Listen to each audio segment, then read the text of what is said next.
Translate చేస్తూ బాగుంటుంది. Hello, Vamsi అడిగిన సౌండ్ ఇక్కడి నుంచే మొదలు కావాలా? ఇంకా 3 రోజులే ఉంది. ఏమడిగాడు వంశీరా? దేవర సౌండ్ ఇండియా మొత్తం వినిపించాలా? ఇప్పుడు మనకి తెలుగు స్టేట్స్ కాదు, ఇండియా మొత్తం వినిపించాలి. NTRRR ఇద్దరు లెజెండ్స్ ముందున్నారు, నందమూరి తారక రామారావు గారు అండ్ రితిక్ రోషన్ గారు. Hrithik ji, welcome to Telugu film industry.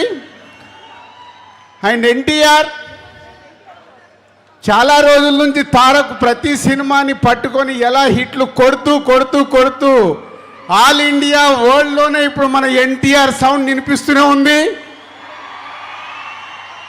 అంతేనా? ఇంకా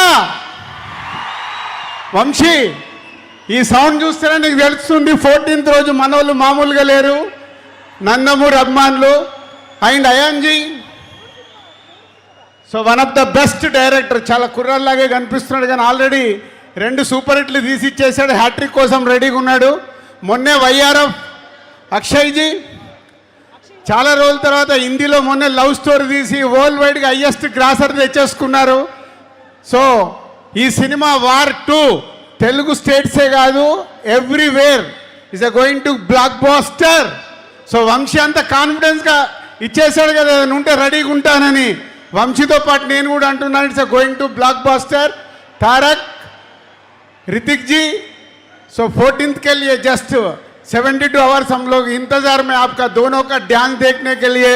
अभी अक्षय को पूछा हूँ, अक्षय जी क्या है, रोलिंग टाइटल्स में है क्या गाना? नहीं नहीं सर, पिक्चर में राइट टाइम में आएगा. పేపర్లు రెడీ పెట్టుకోండి, వాళ్ళిద్దరు ఆ కాంపిటీషన్ సాంగ్ చూడటానికి. మనం RRRలో నాటు ఎలా ఉందో అలా ట్రెండ్ సెట్ కాబోతున్న సాంగ్ అది వార్లో. सर 72 आवर्स हम इंतजार कर रहे हैं वो गाना देखने के लिए पिक्चर में. Thank you very much. Thank you so much Dil Raju garu. బోలెడంత ఎనర్జీని నింపారు మీరు. వంశీ మాట్లాడిన తర్వాత ఎవరు సరిపోవట్లా. ఒకప్పుడు నా స్పీచ్ నాకు ఇంట్రెస్ట్ ఉండేది, ఇప్పుడు వంశీ మాట్లాడుతుంటే వెయిటింగ్ మీలాగే. థ్యాంక్ యూ దిల్ రాజు గారు.